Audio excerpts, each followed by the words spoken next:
మంగళవారం చతుర్దశి కార్తీక మాసం మహాపర్వదిన రోజున స్వామివారికి ఈ స్వాతి నక్షత్రం అంటే తులారాశి వారు ఈ రాశి వారి కనుక ఈ రోజు కనుక స్వామివారికి ఏ చిన్న సేవ చేసుకుంటే సఫలీకృతమై ఆ స్వామివారి అనుగ్రహంతో సర్వకార్యాలు తీసుకుంటారు.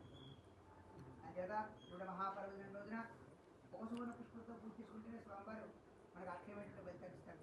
అలాంటిది 108 సువర్ణ పుష్పాలతోటి స్వామివారికి పూజ చేసుకుంటాం అనుకుంటున్నాం.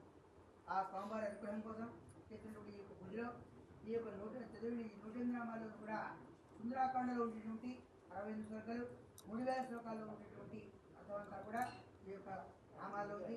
ప్రతి ఒక్కరు కూడా ఆ స్వామివారి నామాన్ని పలుకుతూ చక్కనైన విధంగా ఈ సువర్ణ పుష్పార్చన పాల్గొండి ఈ కోరికలన్నీ తీర్తాయి.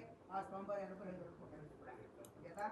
ఓం నమో భగవతే వాయునందనాయ. ఓం నమో భగవతే వాయునందనాయ. పలికే మాత్రం ప్రతి ఒక్కరు నామాన్ని పలకనమా. ఓం నమో భగవతే వాయునందనాయ. ఓం నమో భగవతే వాయునందనాయ.